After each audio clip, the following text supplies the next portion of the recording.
Fight fans, fight fans, fight fans. This is Kurt DeVille with Counterpunch Boxing News, and I have some new news, some continuated news concerning Eddie Hearn.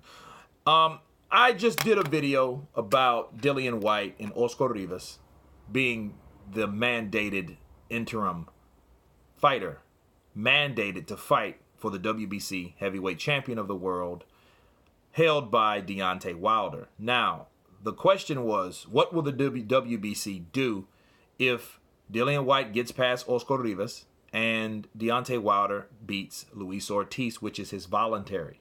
Okay.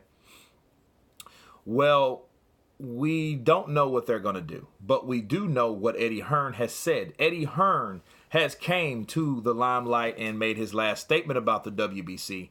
He said, if Dillian Whyte gets past Oscar Rivas and that particular fight, and he becomes that mandated fight, if they don't fight them next, they will go to court. You know, and that is one hell of a thing to do. I think, honestly, Eddie Hearn should have done this, you know, instead of bullshitting with the WBC. But, of course, we knew Anthony Joshua was that. But those are different negotiations. You know what I'm saying? With what Anthony Joshua and Deontay Wilder had, or what offers were, offered to Deontay Wilder on the behalf of Team Joshua, that had nothing to do with him suing Deontay Wilder or the WBC in favor of Dillian Whyte, because he's been number one mandatory for a long time. Not one mandatory. He's been number one ranked for a long time. You know, let me rephrase. You know, it's just with him being number one, you know, the rules apply like this. Well, you can fight anyone in the top 10. Any top 10 opponent.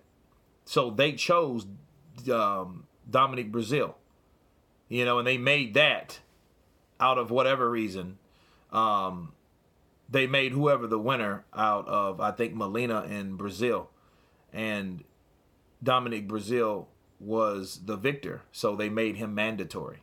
I believe that's how that went, you know, but then they went on and went back and tried to make Dominic Brazil, you remember earlier this year, fight Dillian Whyte for that mandated spot. So it was pretty much, you know, they did order that, but it didn't really matter anyway, because Tyson Fury then came into play, right?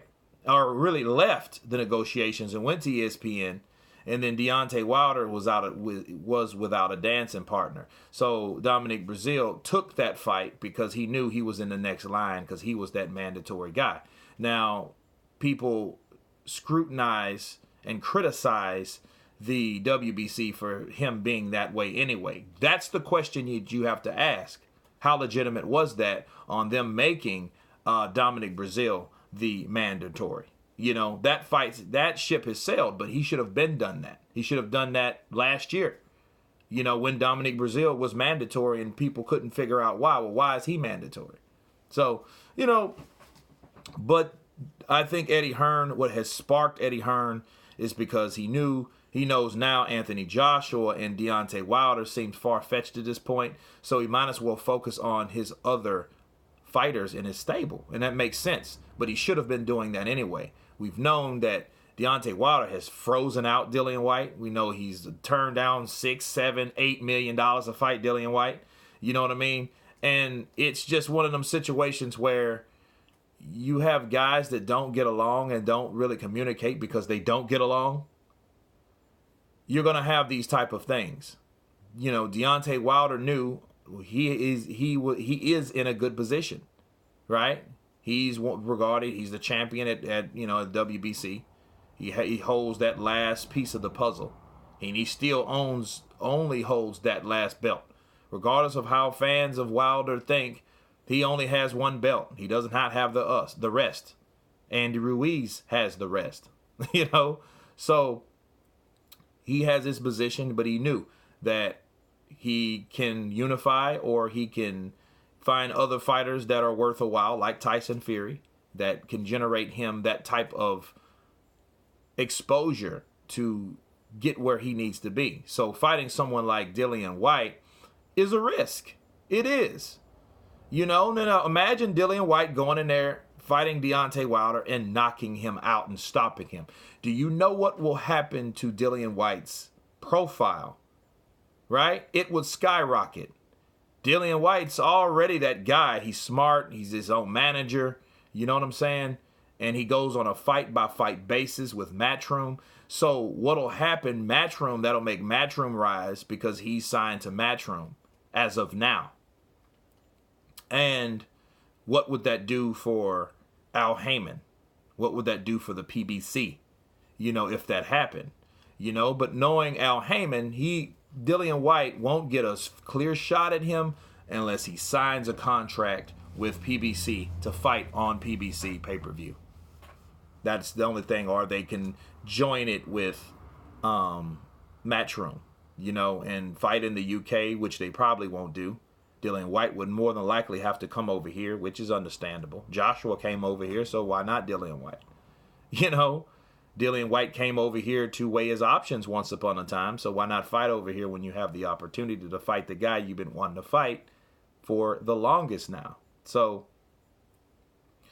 a lot of things are in motion. I'm glad Eddie has finally decided to take a stand, you know, and I think because of the remarks from Deontay Wilder and all the disrespect coming from that side of the street, I think that which really sparked fire up under of Hearn to take action against the WBC. Instead of, oh, they're good guys, mate. They're good guys. No. Those guys have done shit that show they're full of shit. Okay? So it's one of those things he should have been done. Now, will he win? I don't know. You know, I mean, that's up to the judges that he decides to sue, but he should. Because Dillian Whyte needs his just due. And Dillian Whyte's that guy that, you know, if he wins, loses, or draws, you know, he needs the opportunity to fight for that belt. You know, and the WBC is making it easy for him to hoard that belt like he's been doing. There should be no reason he should fight Tyson Fury, because Tyson Fury is a guy that is not even supposed to be ranked with the WBC. So how the hell are they going to order the WBC orders a fight, you know, for a rematch when he's not even fucking ranked? But anyway, the good news is the mandated spot, if he's able to fight and he beats Wilder on, you know, and he's a mandatory. Just like if Dominic Breazeale would have beat Deontay Wilder, it's a mandatory. Dominic Breazeale doesn't have to do shit. He doesn't have to rematch. He could walk away with the WBC. Now, since he's on that side of the street, he would more than likely be introduced with a lump sum of money that he can't refuse, right? Because that's how that would work. He's still a PBC fighter. Who else he's going to fight? You know, he could fight, you know, a lot of guys over there, you know, Charles Martin. You have, he could have fought Andy Ruiz.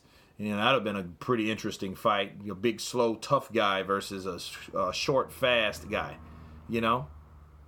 Adam Kaunaki. There's a lot of guys over there he could have fought, but to beat Wilder and walk away, he probably could, you know. I mean, but more than likely, if he would have won, he would have rematched Wilder, because Al Heyman likes his fights in-house, and that's a fight that people are going to long for, right? To see if Deontay could have redeemed himself. So, you know, but back to Dillian Whyte and Eddie Hearn. Eddie Hearn, you know, should have been doing this. But, you know, better late than never, right?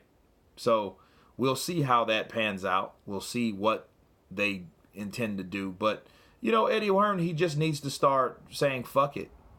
Enough with the clever plans. Let's do what you're supposed to do. That's wrong how he did Dillian Whyte. He has proof that Deontay Wilder was freezing him out and using the WBC as his backup. That ain't right. Right? So he knows that. So the question is, maybe the warning is enough for the WBC to say, okay, I don't want to be sued by Eddie. You know? But we'll see what they say. But anyway, you guys tell me what you think about Eddie Hearn threatening to sue the WBC. Of course, please subscribe. And you guys been Counterpunch. Peace.